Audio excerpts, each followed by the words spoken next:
बिस्मिल्लाहिर्रहमानिर्रहीम। अस्सलाम वालेकुम नाजरीन, आप देख रहे हैं मुझे इंसाफ चाहिए और मैं हूं बैरिस्टर एहतशाम अमीरुद्दीन।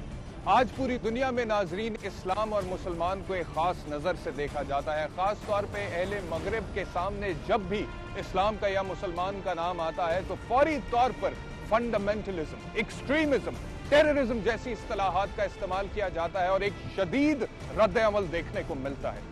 हालांकि जब यही फंडामेंटलिज्म, यही टेररिज्म, यही एक्सट्रीमिज्म हमें फलस्तीन में होता हुआ दिखाई देता है तब वैसा रद्द अमल नहीं आता। जब फलस्तीन में बिला तफरीको इम्तियाज हर निहत्ते मुसलमान को, चाहे वो मर्द है, औरत है, बूढ़ा है या बच्चा है, बमबारी का निशाना बनाया जाता है, तब वैसा रद्द अमल देखने को नहीं मिलता। आज का प्रोग्राम बिलाशुबा मसला फलस्तीन पर है और इसीलिए आप नोटिस करेंगे कि मैं अपने बाजू पर इलामत एहतजाज के तौर पर स्याह पट्टी बांधे हुए हूँ। लेकिन इससे पहले कि मैं मसला फलस्तीन पर बात करूँ, एक गुजारिश है। हमने बहुत सुना मगरिब के मुहक्किकीन से, मगरिब के तारीख दानों से, मगरिब के दानिश्वरों से कि इस्लाम एक ऐसा मजहब है जिसमें बुनियाद परस्ती है, जिसमें इंतहा पसंदी है। आप जानते हैं नाज़रीन, इस प्रोग्राम के प्लेटफॉर्म से जहां जहां हमें इंतहा पसंदी नजर आई हमने उसकी मजम्मत की और करते रहेंगे। लेकिन एक गुजारिश बसद एहतराम अहले मगरिब से भी है कि खुदा के लिए तारीख के उन औराक का जायजा भी ले लीजिए कि जब इस कुर्राए अर्ज को मुसलमानों के खून से सैराब कर दिया गया। इससे पहले कि हम मसला फलस्तीन पर बात करें, तारीखी एतबार से एक पैकेज मुसलमानों पर होने वाले जुल्म और सितम के हवाले से, उसके बाद मसला फलस्तीन पर बात करें। आज मगरबी ममालिक में अक्सर व बेशतर इस्लाम को इंतहा पसंदी, दहशतगर्दी और खून खराबे के साथ जोड़कर पेश किया जाता है। लेकिन यकतरफा प्रोपेगेंडा करने वाले ये लोग भूल जाते हैं तारीख के उन औराक को जो गवाही देते हैं उन वाकयात की कि जब मुसलमानों के खून की नदियां बहा दी गई। आज से ठीक 915 साल पहले सन 1099 में फलस्तीन ही में वाक़या यरूशलेम को फतह करने के लिए ईसाई दुनिया से ताल्लुक रखने वाली सलीबी फौजें जब वहां पहुंची तो 2.5 महीने तक शहर के गिर्द मुहासरा तोड़ने और दीवार गिराने की कोशिश करती रही। आखिरकार 2.5 महीने बाद दीवार के कुछ हिस्से गिरने के बाद शहर के गिर्द ये मुहासरा टूटा तो तारीख गवाह है कि सलीबी फौजों ने शहर में दाखिल होकर 70 के 70 हजार मुसलमानों को औरतों और बच्चों समेत कत्ल कर दिया। बहुत से मुसलमानों ने भागकर मस्जिद अक्सा में पनाह ली, लेकिन सलीबी फौजों ने मस्जिद अक्सा में दाखिल होकर इन सबको भी एक एक करके कत्ल कर दिया।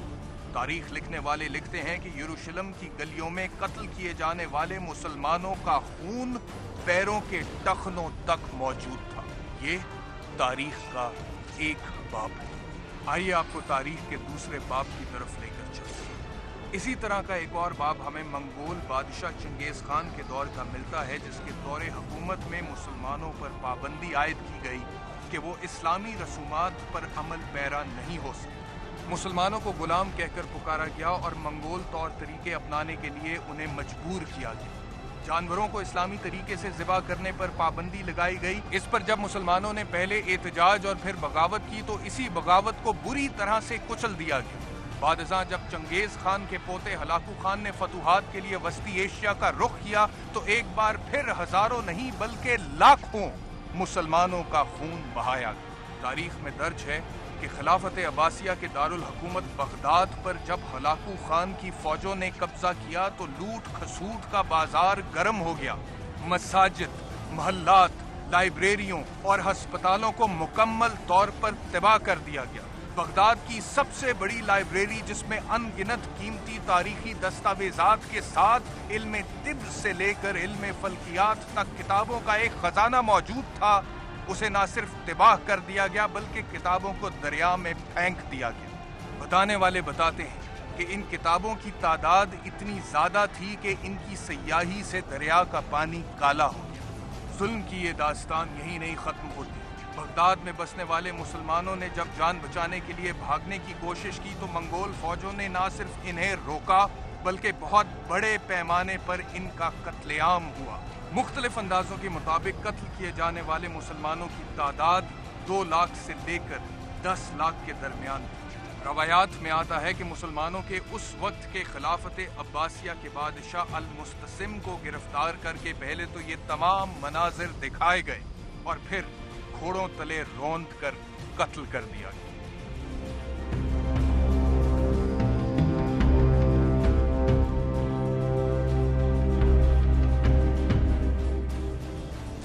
आइए अब आपको लेकर चलते हैं तारीख के ऐसे ही एक और सयाह बाब की तरफ। ये दौर है महाराजा रंजीत सिंह का, जिसने लाहौर और पंजाब के मुख्तलिफ इलाकों पर काबिज होने के बाद पेशावर और फिर कश्मीर को फतह करने के लिए अपनी फौजें भेजी। रंजीत सिंह के सिपह सालार दीवान चंद ने जब कश्मीर पर कब्जा किया तो 500 साल से कश्मीर पर कायम मुस्लिम राज अपने इख्तिताम को पहुंचा। इसके बाद कश्मीर में बसने वाले मुसलमानों के खिलाफ गैर मुनसिफाना किस्म के कवानीन नाफिज किए गए, जैसा कि गाय की कुर्बानी करने पर मौत की सजा का इत्तलाक कर दिया गया। श्रीनगर की जामिया मस्जिद को गिरा दिया गया और कश्मीर में रहने वाली बहुत सी पश्तून और उज़्बेक मुसलमान खवातीन को अगवा करके लाहौर की मशहूर हीरा मंडी में बेच दिया गया, जहां उस वक्त सिखों की हुकूमत थी। ये है तारीख के वो सयाह बाब जो हमें बताते हैं कि आज चाहे मुसलमानों पर इंतहा पसंदी और बुनियाद परस्ती की तोहमतें लगती हैं, लेकिन एक वक्त वो भी था जब मुसलमान इंतहा पसंदी, बुनियाद परस्ती और दहशतगर्दी का शिकार भी हुए थे। तारीख के इन औराक को भी याद रखना चाहिए। आइए अब बात करते हैं मसला फलस्तीन। आज से 900 साल पहले यरूशलेम की सरजमीन पर मुसलमानों का जिस बड़े पैमाने पर कत्लेआम हुआ था, आज उसकी सरसराहट एक बार फिर उसी सरजमीन से सुनाई देती है। नाज़रीन, आज एक बार फिर वही चीखो पुकार, वही आहो बुका सुनाई देती है। आज एक बार फिर वही खून खराबा होते हुए दिखाई देता है। आइए आपको दिखाते हैं कि इस वक्त फलस्तीन में गजा की क्या सूरत हाल है।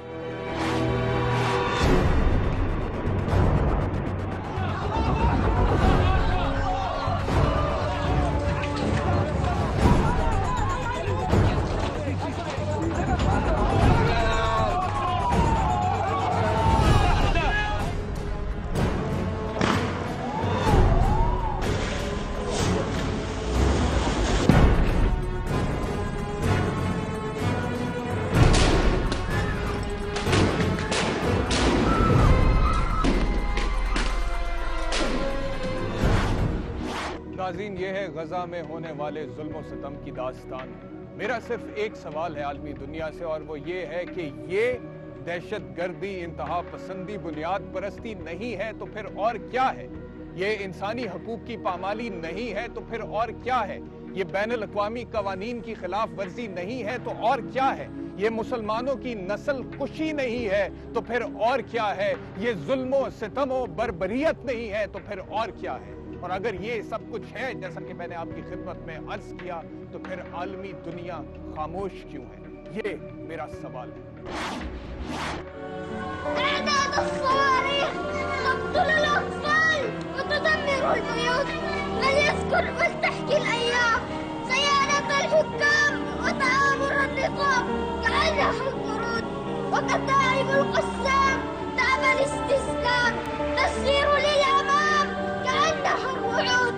أعدادها كثيرة، أفكارها منيرة، في قلبها بصيرة، سلاحها الصمود.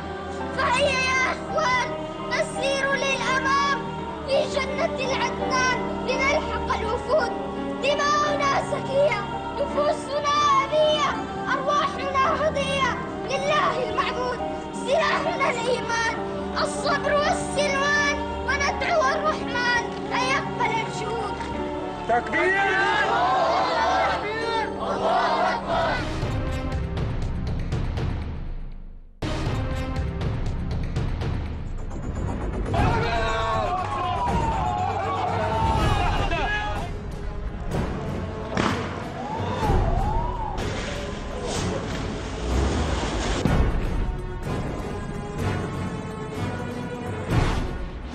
नाज़रीन, आज हम इसराइल को इस रियासत के हवाले से जानते हैं जिसके क़याम को बहुत से मुसलमान मुल्क बशमूल फ़लस्तीन के कबूल नहीं करते, लेकिन तारीख़ी एतबार से देखा जाए तो इसराइल नाम था हज़रत याकूब अलैहिस्सलाम का, जो इस खित्ते में कनान नामी जगह पर मुकीम थे। जब हजरत यूसुफ अलैहिस्सलाम की हुकूमत मिस्र में कायम हुई तो उन्होंने अपने वालिद और दीगर भाइयों को मिस्र में बुला लिया। हजरत याकूब अलैहिस्सलाम के ये बेटे और फिर आगे इनकी औलाद बनी इसराइल कहलाई। हजरत याकूब अलैहिस्सलाम ही के एक बेटे लावी की लड़ी से जब हजरत मूसा अलैहिस्सलाम का ज़हूर हुआ तो बनी इसराइल को मिस्र से लेकर वापस हजरत मूसा अलैहिस्सलाम कनान चले गए और इस जगह को आबाद किया। जब इस्लाम का ज़हूर हुआ तो इसके बाद इस खित्ते पर यरूशलेम समेत कई सौ साल तक मुसलमानों की हुकूमत कायम रही, जिसमें खिलाफत उमैया और खिलाफत अब्बासिया शामिल है। बादशाह यरूशलेम पर ईसाई दुनिया से ताल्लुक रखने वाले सलीबियों ने कब्जा कर लिया, लेकिन 1260 में यरूशलेम में ममलूक सल्तनत और फिर 1516 में सल्तनत उस्मानिया का कयाम हुआ। पहली जंग अजीम तक यहाँ तुर्कों की हुक्मरानी रही, लेकिन सन 1920 में बरतानवी हुकूमत ने इस इलाके पर अपनी छावनियां बना ली और इस सारे खित्ते को फलस्तीन कहकर पुकारा जाने लगा। पहली जंग अजीम के दौरान ही बरतानवी फॉरेन सेक्रेटरी आर्थर बेल्फोर ने ऐलान किया कि बरतानिया इस खित्ते में यहूदियों के लिए एक रियासत बनाने का इरादा रखता है और फिर 14 मई 1948 को यहूदी एजेंसी के सरबराह डेविड बेन ने इस रियासत के कयाम का ऐलान कर दिया और इस तरह नाजरीन फलस्तीन समेत दीगर अरब ममालिक के साथ, जिनमें मिस्र, शाम, उर्दन और इराक शामिल थे, इसराइल की जंग का आगाज हुआ और ये जंग आज भी फलस्तीन में जारी है। 1967 में इसराइल ने वेस्ट बैंक और गजा स्ट्रिप पर भी कब्जा कर लिया और तब से लेकर अब तक इस जगह पर रहने वाले मासूम फलस्तीनी मुसलमान इस जंग का निशाना बन रहे हैं। हाल ही में सन 2014 ही में गजा में इसराइली फौजों की जानिब से जो जंगी कार्रवाई की जा रही है, उसके नतीजे में अब तक नाजरीन 1650 के करीब फलस्तीनी शहरी शहीद हो चुके हैं और 6500 के करीब जख्मी हैं। आदादो शुमार के मुताबिक 2014 में इसराइली फौजों की जानिब से होने वाली इस जंगी कार्रवाई के नतीजे में अब तक 2.5 लाख से ज्यादा फलस्तीनी अपने घरों से हाथ धो बैठे हैं। 18 लाख से ज्यादा पानी की किल्लत की वजह से मुतासिर हैं। 136 स्कूल और 24 मेडिकल सेंटर्स मुकम्मल तौर पर तबाह किए जा चुके हैं। इस वक्त गजा में रहने वालों को सिर्फ 3 घंटे के लिए बिजली मुयस्सर होती है, क्योंकि वहां मौजूद वाहिद पावर प्लांट भी इसराइली फौज की बमबारी से तबाह हो चुका है। अस्पताल इस वक्त जनरेटर्स पर चल रहे हैं और 2.5 लाख बेघर फलस्तीनियों को फौरी तौर पर खुराक और इमदाद की जरूरत है। ये है इस वक्त फलस्तीन में रहने वाले मुसलमानों की हालत। फलस्तीन पर जिस बड़े पैमाने पर तबाही मचाई गई है और जिस बड़े पैमाने पर मुसलमानों का कत्लेआम किया गया है, आपने मीडिया पर देखा होगा कि उस तबाही का जिक्र करते हुए, उस खून खराबे का जिक्र करते हुए यूनाइटेड नेशंस का एक तर्जुमान रो पड़ा। वो क्या मनाजिर थे, जरा मुलाहिजा कीजिए। The rights of Palestinians, even their children, are wholesale denied, and it's appalling.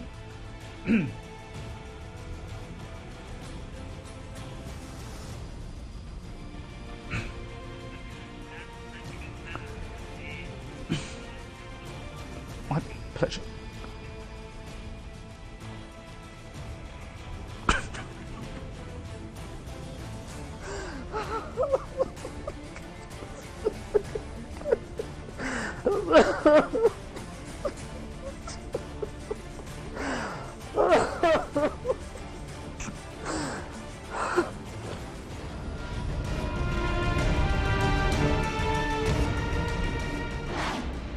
इस फुटेज को दिखाकर नाजरीन आपने देखा होगा पूरे मीडिया में एक डिबेट, एक बहस शुरू हो गई। खासतौर पे पाकिस्तानी मीडिया ने भी बहुत आगे होकर इस फुटेज को दिखाया कि देखिए फलस्तीन में कितना जुल्म सितम हो रहा है, कि यूनाइटेड नेशंस का ये तर्जुमान भी प्रेस कॉन्फ्रेंस करते हुए, इंटरव्यू देते हुए रो पड़ा। लेकिन मेरा सवाल एक और है नाजरीन, मेरा सवाल ये है कि ये जो यूनाइटेड नेशंस का तर्जुमान इस तरह से मजबूरी और लाचारी की तस्वीर बना रो रहा है, Is this the best that the United Nations can do? क्या यही है जो यूनाइटेड नेशंस कर सकती है? क्या अक़वाम मुत्तहिदा इससे ज्यादा और कुछ नहीं कर सकती?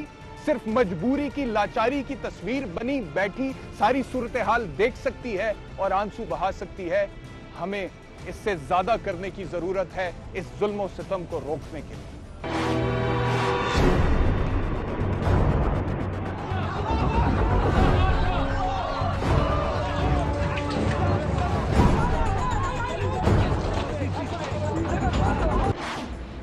फलस्तीन में जिस तरह से ज्यादती हो रही है उसकी गवाही सिर्फ पाकिस्तानी मीडिया नहीं दे रहा नाजरीन, बल्कि पूरी दुनिया का मीडिया इस वक्त इस पर बात कर रहा है और खासतौर पे मगरबी मीडिया भी इस पर बात कर रहे हैं। इस बात को एंडोर्स करने के लिए मैं आपको ये लिंक दिखाना चाहूंगा अमरीकी न्यूज चैनल CNN का, जिसमें एंकर बता रही है और दिखा रही है कि फलस्तीन में एक धमाका हुआ, गजा में एक धमाका हुआ, उसके फौरी बाद एम्बुलेंस वहां पर पहुंची और अभी एम्बुलेंस पहुंची थी जख्मियों की मदद करने के लिए कि उसी वक्त उसी जगह पर एम्बुलेंस की मौजूदगी में एक और धमाका हुआ और फिर वहां की क्या सूरत हाल हुई आपको दिखाते हैं CNN की नजर से। Breaking news now, we have new images tonight of the aftermath following 2 attacks on a market in Gaza. Of course, we're going to warn you these images are disturbing. We do think they are important to show.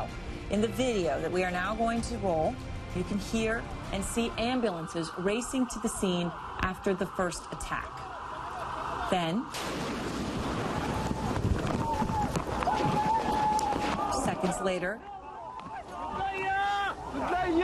you're now watching the second attack.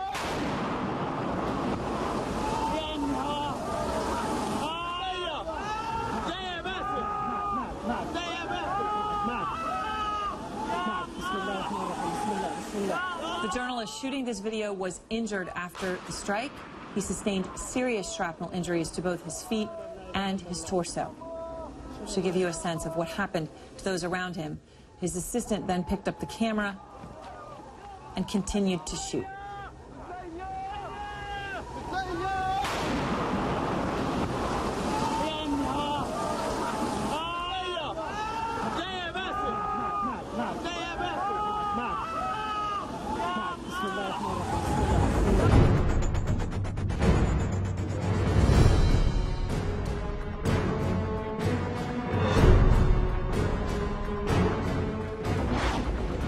एक और तस्वीर मैं आपको दिखाना चाहता हूं। इस वक्त फलस्तीन में एक घर पर बमबारी हुई जिसके नतीजे में उस घर में रहने वाली एक हामिला खातून की मौत वाक़या हो गई। जब एम्बुलेंस वहां पर पहुंची तो उन्होंने देखा कि खातून जिसकी मौत वाक़या हो चुकी है, ये हामिला थी। वो फौरी तौर पर उसे अस्पताल लेकर गए विदिन 10 मिनट्स, 10 मिनट के अंदर अंदर। और 10 मिनट जबकि उस खातून की मौत को 10 मिनट हो चुके थे, उसके बाद वहां पे डॉक्टर्स ने उसको ऑपरेट किया और एक बच्ची की पैदाइश हुई जो कि मोजज़ाती तौर पर जिंदा थी और मीडिया ने उसे मिरेकल बेबी कहना शुरू कर दिया। ये उस बच्ची की तस्वीर है।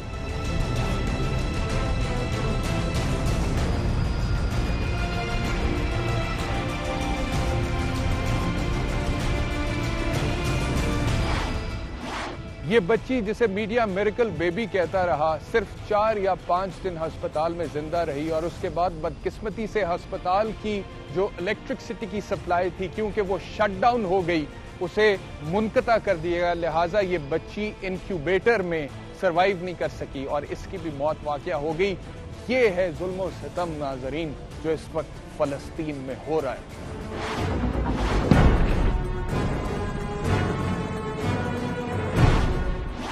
जंगी जराइम का इर्तिकाब हो रहा है फिलहाल गजा में। वैसे तो पिछले कई सालों से हो रहा है, लेकिन ये जो रीसेंट वेव है इसके हवाले से जो पाकिस्तान का मौक़िफ़ होना चाहिए, क्या वैसा मौक़िफ़ है हमारा?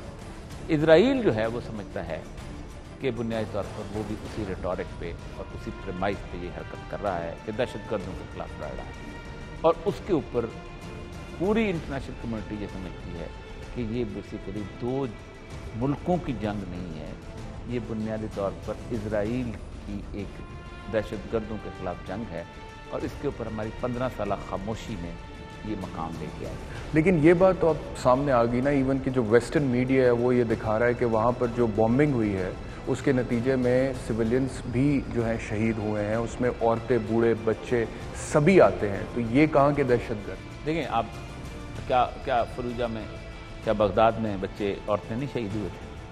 क्या अफगानिस्तान में बच्चे औरतें नहीं शहीद हुए थे? मसला सर ये है कि इंटरनेशनल मीडिया ने एक चीज़ बना ली है कि एक ख़ास कम्युनिटी जो है वो उसके खिलाफ बोलती रहे, उसको दिखाती रहे, जबकि पूरे का पूरा जो उनकी गवर्नमेंट है वो साइलेंट हैं। वो मुल्क जो बुनियादी तौर पर इस दहशतगर्दी का शिकार हैं, इस रियासती और इस इंटरनेशनल दहशतगर्दी का शिकार हैं, उनको यूनाइट जब तक वो नहीं होते उस वक्त तक ये खत्म। अच्छा, आपके नज़दीक इसका जो हल है वो यूनिटी में, वो तमाम मुल्क जो इस वक्त इस तरह के जंगी जराइम का शिकार हैं उन्हें यूनाइट होना चाहिए। आप यूनाइट जब होते हैं तो उसके बाद ये होता है कि आपको उनको अंदाज़ा होता है कि इनके पास फोर्सेस हैं और ये गवर्नमेंट लेवल पर होना चाहिए। چھوٹے لیول پہ نہیں. اس لیے دیکھیں نا، آپ 60 لاکھ کے قریب تو آپ کے پاس افواج ہے. ان 60 لاکھ افواج میں آپ خود دیکھیں کہ آپ اگر آج یہ کہیں کہ ہم یہ مسلم ممالک کی بات کر رہے ہیں. مسلم ممالک کی بات، صرف مسلم ممالک کو لے لیں، 60 لاکھ کے قریب یہ افواج ہیں، اور 60 لاکھ افواج کم نہیں ہوتی with a nuclear capability. 60 lakh افواج کو جمع کر لینا چاہیے ود نیوکلیئر کیپیبلٹی. اکٹھے ہو جانا چاہیے، بلکہ اکٹھے ہو جائے for a certain cause, for a common purpose. یہ آپ کہہ رہے ہیں نا، لیکن یہ آپ کہہ رہے ہیں کہ فورس کا جواب فورس سے دینا چاہیے، اور کوئی راستہ نہیں ہے. اور کوئی راستہ نہیں ہے. اگر بین الاقوامی قوانین کی امپلیمنٹیشن ہو جائے تو کیا وہ صحیح راستہ نہیں ہے؟ بین الاقوامی قوانین کی امپلیمنٹیشن کی تاریخ ہوتی ہے نا، ایک تاریخ ہے نا. آپ دیکھیں، پہلی بات تو آپ کو بتاؤں کہ فلسطین کے اندر یہ یہودی آئے کیوں نہیں. آپ وہ ہسٹری میں ہم نہیں جاتے ہیں کیونکہ مختصر ہے. میں صرف یہ کہہ رہا ہوں کہ جو سلوشن آپ کہہ رہے ہیں کہ جی یہ ہونا چاہیے، اس سے تو مزید خون خرابہ نہیں ہوگا. اور یہ کوئی راستہ نہیں ہے. آپ سیکنڈ ورلڈ وار کے بعد آپ نے نیٹو کیوں بنائی؟ Against Russian invasion, against communism. NATO کیا تھی؟ نیٹو تو ایک عام تھا نا، بہت بڑا. آپ کہہ رہے ہیں کہ کوئی راستہ نہیں ہے، آپ کہہ رہے ہیں کہ کوئی راستہ نہیں ہے، لیکن اور یہ سب جنیوا کنونشنز ہیں، انٹرنیشنل لا ہے، انٹرنیشنل کرمنل کورٹ ہے، انٹرنیشنل کورٹ آف جسٹس ہے. اس میں سب سے پہلی بات کیا ہے کہ کون سپورٹ کرتا ہے، کون سپورٹ کرتا ہے انٹرنیشنل کورٹ کو؟ کیا اسرائیل اس کو مانتا ہے؟ نہیں مانتا. ناروے میں جب اسرائیل کا خلاف شروع ہوا تھا تو کیا مانا تھا اینٹی سیمیٹزم؟ کیا امریکہ انٹرنیشنل کورٹ آف جسٹس کو مانتا ہے؟ یونائٹڈ نیشنز کو تو نہیں. یونائٹڈ نیشنز کو کون مانتا ہے بھائی؟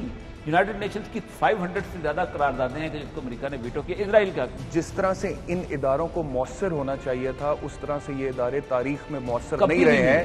لیکن کیا اس کا حل یہ ہے کہ ہم جنگ و جدل اور خون خرابے کی طرف چلے جائیں آج کی مہذب دنیا میں، یا پھر قوانین کا اطلاق کریں پوری دنیا میں؟ آج کی مہذب دنیا میں عراق ہوا ہے، آج کی مہذب دنیا میں افغانستان ہوا ہے، آج کی مہذب دنیا میں صومالیہ ہوا ہے، آج کی مہذب دنیا میں ویتنام ہوا ہے، آج کی مہذب دنیا میں یہ مطلب میرے لیے مہذب دنیا رہ گئی ہے، کسی اور کے لیے نہیں رہ گئی. So the answer to the war is war. War, not war. آپ کھڑے ہو جائیں کہ ہم آ رہے ہیں. میں آپ کو آج بتاؤں، آج آپ کھڑے ہو جائیں تو آپ کے لیے کوئی اور ایسا راستہ ہی نہیں رہے گا ان کے لیے کہ وہ اپنے اس پہ واپس چلے جائیں. آپ کو ایک نیٹو، مسلم نیٹو بنانی چاہیے. آپ کو لگتا ہے کہ یہ پریکٹیکل ہے؟ کیونکہ ہر کوئی اپنے اپنے مفادات رکھتا ہے. بالکل پریکٹیکل نہیں، بالکل پریکٹیکل نہیں. یہ خواب ہے، اور یہ خواب جو ہے یہ اسی وقت پورا ہوگا کہ جب اسرائیل مزید آگے بڑھے گا. اور اسرائیل کی یہ جنگ یہاں رکے گی نہیں، اس میں آگے بڑھنا ہی بڑھنا ہے.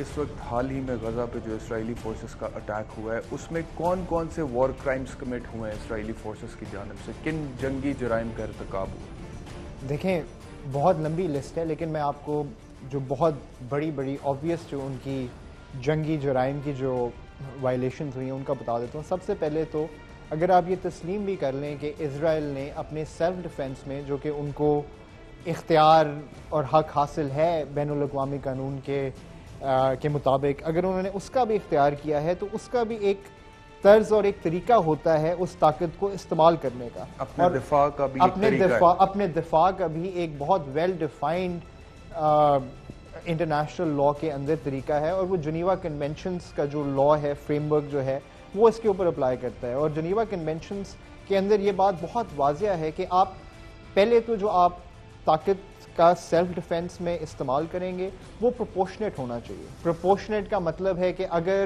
حماس کے اٹیک کی وجہ سے 1 یا 2 اسرائیلی ٹین ایجرز ہلاک ہوتے ہیں تو اس کا یہ مطلب نہیں ہے کہ آپ پورا آن گراؤنڈ اسالٹ جو ہے وہ پیلسٹینین ٹیریٹری کے اوپر کر دیں. یہ سینکڑوں سویلینز اس کے نتیجے میں ہلاک ہو جائیں. اور دوسری بات یہ ہے کہ بین الاقوامی قانون میں، جنیوا کنونشنز میں जो वॉर का कानून है उसके मुताबिक आप सिविलियन पॉपुलेशन जो है उसको आप इनडिस्क्रिमिनेटली नहीं मार सकते, आपने उसको डिस्टिंग्विश करना होता है और कभी भी आप टारगेट नहीं कर सकते सिविलियन पॉपुलेशन को आम हालात में। ठीक है, और अगर आप इनडिस्क्रिमिनेटली मारते हैं तो वो जेनोसाइड में आ जाता है, वो वॉर क्राइम है। जेनोसाइड की एक अपनी डेफिनेशन है, जेनोसाइड नस्ल कुशी जिसको हम कहते हैं, उसके लिए एक बहुत मैस स्केल के ऊपर आपको एक ग्रुप की, जैसे यहाँ पर फ़लस्तीनी मुसलमान हैं, उनको आप कह सकते हैं कि एक स्पेसिफिक ग्रुप है, अगर आप इनको टारगेट करके एक वाइड स्केल के ऊपर हलाक करें तो वो जेनोसाइड के ज़ुमरे में आ जाएगा, और वो तो that is a crime, that's a universal crime actually. यानी कि किसी एक खास ग्रोह को किसी भी बुनियाद पे अगर आप टोटली एलिमिनेट कर रहे हैं तो वो जेनोसाइड। बिल्कुल सोची समझी अगर एक आप स्ट्रैटेजी के तहत इंटेंशनली आप कर रहे हैं, जैसे आमतौर पे हिटलर के बारे में कहा जाता है कि उसने हॉलोकॉस्ट जो वर्ल्ड वॉर 2 में जो किया था, स्कूल्स के ऊपर बॉम्बिंग करना, हॉस्पिटल्स पे बॉम्बिंग करना, यूएन शेल्टर्स जो थे उनके ऊपर भी उन्होंने बॉम्बिंग की है। अगेन ये ब्लेटेंट वायलेशंस हैं इंटरनेशनल कवानीन की जो इजराइल का है। गजा में इजराइल की बॉम्बिंग के नतीजे में तकरीबन 6,500 के करीब सिविलियन जख्मी हैं, 1600 के करीब जो है उनकी शहादत हो चुकी है। तो ये जो वॉर क्राइम्स हैं, स्कूल्स पे बॉम्बिंग हुई है, हॉस्पिटल्स पे बॉम्बिंग हुई है, औरतें बूढ़े बच्चे सब उस बमबारी का निशाना बने, तो ये जो स्पेसिफिक वॉर क्राइम्स हैं क्या इनको ट्राई किया जा सकता है इंटरनेशनल क्रिमिनल कोर्ट में, और अगर किया जा सकता है तो कैसे? बिल्कुल किया जा सकता है। इंटरनेशनल क्रिमिनल कोर्ट बल्कि बना ही ऐसी वॉर क्राइम्स को सॉर्ट ऑफ डील करने के लिए बनाया गया है, और वहाँ पर उनके अपने प्रोसिक्यूटर्स हैं, उनका अपना सिस्टम है। आप बेंजामिन नेतन्याहू को for example you can bring him to ICC, और जो उनके बाकी लीडर्स हैं कि उन्होंने स्पेसिफिक वॉर क्राइम्स। लेकिन कौन करेगा ये प्रोसेस? ट्रिगर ऑफ कैसे होगा?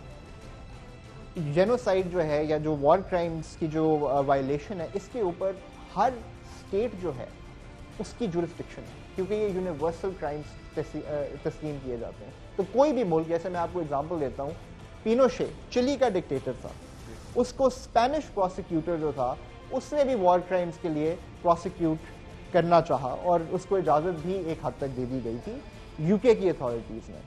सो ये यूनिवर्सल नेचर है क्राइम्स का। कोई भी Islamic state for example can bring this action against Israeli leaders अच्छा इन फ्रंट ऑफ आईसीसी। यानी कि नॉट नेसेसरीली कि फलस्तीनियों में से ही कोई उठे और वो इंटरनेशनल क्रिमिनल कोर्ट में इजराइल को लेकर जाए, नॉट बिकॉज ये यूनिवर्सल जुरिस्डिक्शन इन क्राइम्स के ऊपर यूनिवर्सल जुरिस्डिक्शन आ जाती है। आप ये कह रहे हैं कि अगर पाकिस्तान चाहे तो पाकिस्तान भी इजराइल के खिलाफ इंटरनेशल क्रिमिनल कोर्ट में जा सकता है? ऑफ कोर्स जा सकता है।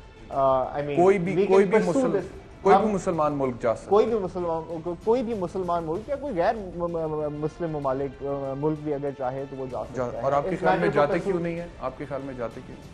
बिकॉज आई थिंक जो असल रियलिटी, जियोपॉलिटिकल रियलिटी जो दुनिया की है, उसके अंदर ताकतें इस तरह अलाइन हैं इस वक्त कि इजराइल को डॉक के अंदर लाना शायद मुमकिन नहीं है इस वक्त। यानी कि कानून में रेमेडी मौजूद है, बिल्कुल बैनुल-अक़वामी कवानीन में रेमेडी मौजूद है, लेकिन उसको इन्वोक नहीं किया जा रहा, उसका इस्तेमाल नहीं किया जा रहा। बिल्कुल, और इस्तेमाल एहतजाज किया जाता है, काली पट्टियां बांधी जाती हैं, रैलीज निकाली जाती हैं, डेमोन्स्ट्रेशंस की जाती हैं, बॉयकॉट्स किए जाते हैं, लेकिन जो असल चीज़ है इंटरनेशनल क्रिमिनल कोर्ट में जाके इजराइल को सू करना या उसके खिलाफ मुकदमे का आगाज़ करना, वो नहीं किया जा रहा। बिल्कुल ठीक बात है। लेकिन एक बात मैं और आपको कह रहा हूँ, अब आपने ये बात छेड़ दी एहतजाज की और आर्म बैंड्स पहनना और इस तरह की जो आप किसी भी और तरह से आप एहतजाज कर रहे हैं, इसका भी एक असर ज़रूर पड़ा है।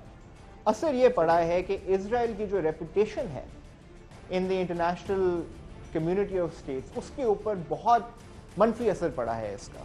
सही। और in the years to come Israel को इसकी प्राइस जो है पे करनी पड़ेगी। पाकिस्तानियों के तो पासपोर्ट पे बाकायदा ये लिखा होता है कि ये पासपोर्ट सवाए इजराइल के तमाम ममालिक के लिए। उसकी वजह ये है क्योंकि पाकिस्तान इजराइल को एज ए स्टेट अभी रिकग्नाइज ही नहीं करता। मुझे ये बताइएगा कि जो इंटरनेशनल क्रिमिनल कोर्ट है, क्या उसमें कोई इंडिविजुअल जा सकता है? मिसाल के तौर पर हमने देखा कि जिन सिविलियंस पर बमबारी हुई है उनमें जो सर्वाइवर्स हैं, कोई बच जाता है, किसी का बाप शहीद हो गया, किसी के घर वाले शहीद हो गए, तो کیا کوئی سروائیور ایز این انڈیویجول اسرائیل کے خلاف جا سکتا ہے انٹرنیشنل کرمنل کورٹ میں، یا قانون اجازت نہیں دیتا؟ قانون اجازت دیتا ہے، لیکن عام طور پر جو انڈیویجول وکٹمز ہوتے ہیں ان کے پاس نہ تو وسائل ہوتے ہیں نہ ایکسس ہوتی ہے. تو عام طور پہ یہ ہوتا ہے کہ دنیا میں بہت ہیومن رائٹس ہیومینیٹیرین آرگنائزیشنز ہیں، ایمنسٹی ہے، ہیومن رائٹس واچ ہے، فار ایگزامپل ریپریو فار ایگزامپل، وہ عام طور پر ان لوگوں کی ایڈوکیسی کرتے ہیں.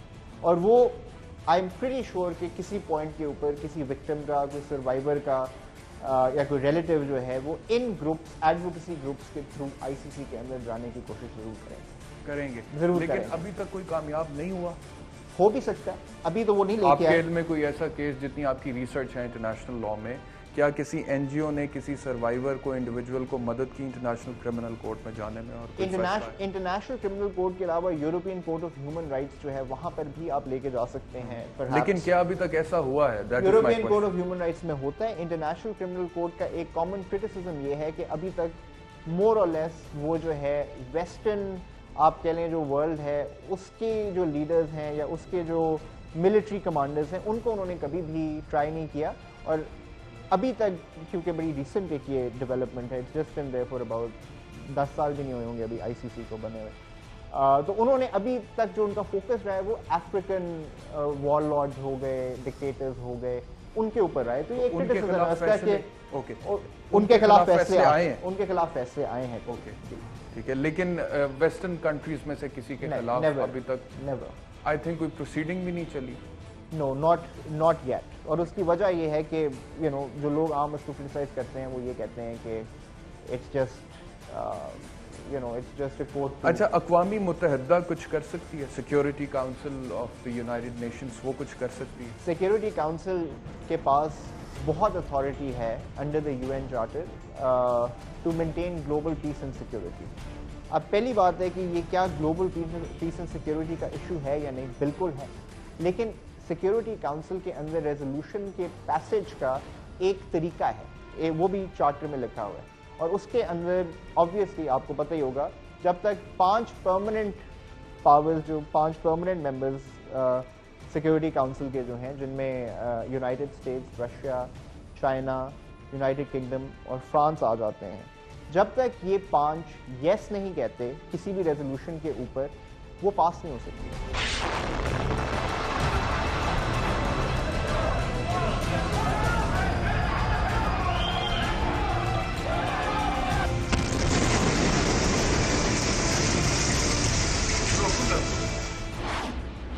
ناظرین، تاریخ ہمیں بتاتی ہے کہ 1947 میں جب پاکستان وجود میں آیا تو ڈیوڈ بین نے، جو بعد ازاں اسرائیل کا پہلا وزیر اعظم بنا، قائد اعظم محمد علی جناح کو ٹیلی گرام کے ذریعے پیغام بھیجا کہ جب اسرائیل اپنے قیام کا اعلان کرے تو پاکستان اسے ریکگنائز کرے. قائد اعظم نے اس ٹیلی گرام کا کوئی جواب نہیں دیا. بعد ازاں 1949 میں اسرائیل نے پاکستان کی حکومت سے پھر درخواست کی کہ افغانستان میں بسنے والے کچھ یہودی جو اسرائیل جا کر سیٹل ہونا چاہتے ہیں، حکومت پاکستان انہیں بذریعہ پاکستان گزرنے کی اجازت دے دے. لیکن پاکستان گورنمنٹ نے اس درخواست کو بھی ٹھکرا دیا اور ان یہودیوں کو ایران کے ذریعے جانا پڑا. 1952 میں پاکستان کے وزیر خارجہ سر ظفر اللہ نے اسرائیل کے خلاف سخت پالیسی کا اعلان کیا. تب سے لے کر اب تک پاکستان اور اسرائیل کے تعلقات کشیدہ ہیں.